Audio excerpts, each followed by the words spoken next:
I'm Infinipatrons, also Infinipatrons. just known as Patrons by some people. Cool. Also known as Infinity by some people, which isn't correct, but I never bothered to correct anyone, so lots of people call me that. Do you want to talk about where your name came from? Yeah, it's a reference to the most powerful Hearthstone deck of all time. There's a unit called Grim Patron, which is a 5-mana 3/3 that makes a copy of itself every time it survives damage.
So I've been playing video games basically since I was born. When Doom 1 first came out, I was playing that when I was like 4 or 5 years old. Then my first online video game was Age of Empires 2. That's how I learned how to type getting into that game. And then from there, I tried to get competitive with MOBAs when they became a thing. I played Dota 1 in high school, and then Dota 2, and then League of Legends. I didn't get really actually competitive with a game until card games, which I started playing kind of by accident just because I had nerve problems in my hands and I couldn't play MOBAs anymore. My first exposure was that I was walking into a card shop with a friend and we got starter decks for Magic. Yeah. So I played a little bit, and then I downloaded Hearthstone when that came out, and I got way more into it than the person that showed it to me. From there, I kind of played like most of the other online card games, and Runeterra is the one that I ended up taking the most seriously. But I got like high ladder in all of them. It's just that I didn't play too many tournaments until Runeterra. And why was that? I don't know, it was just I think it was having to do with the community. Not that there was something wrong with the community in the other games, but the Runeterra community was just really inviting, and it had integration in the client for tournaments. So, you know, my first tournament exposure was seasonals, and it was kind of easy to get into after that.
I was originally pre-med in college, Mm-hmm. and I just kind of realized at the last minute that I didn't like that, but I had already been doing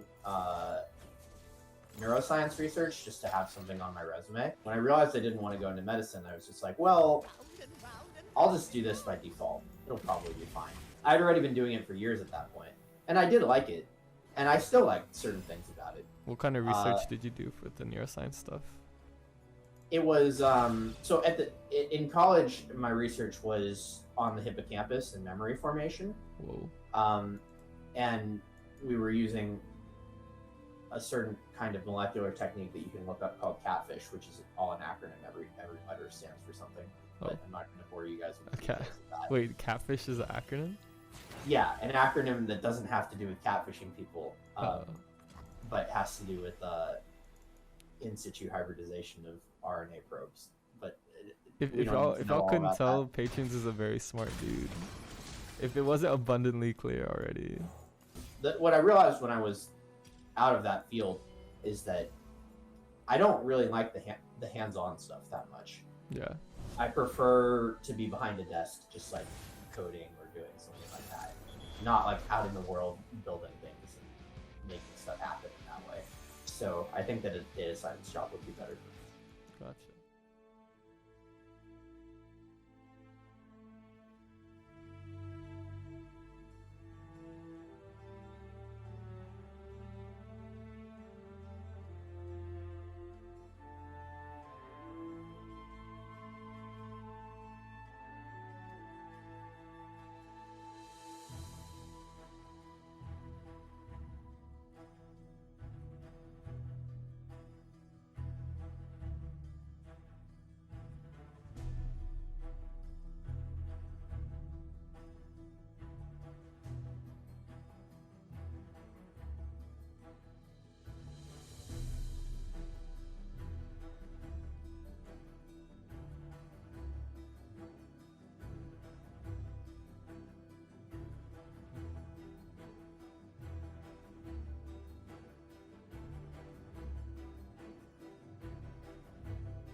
So what do you do? What do you do, Patrons? Just in your day-to-day?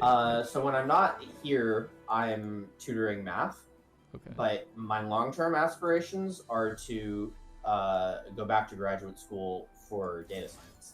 Yeah, so I ended up coming back home and applying to data science programs straight away because I kind of already knew that I wanted to do that, and that might be a better fit than neuroscience for a couple of reasons.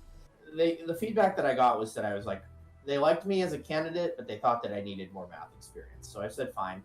I went back to school and I took all the math classes that were available. Mm-hmm. And I've done that now.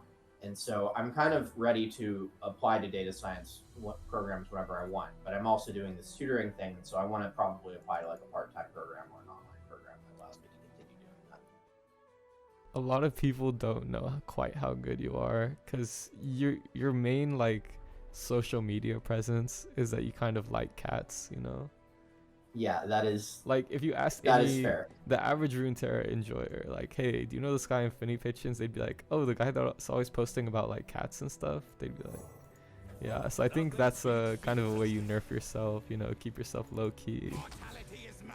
I do have non-cat related content on Twitter, which interestingly is usually more popular than the cat stuff, even though I think the cat stuff is better.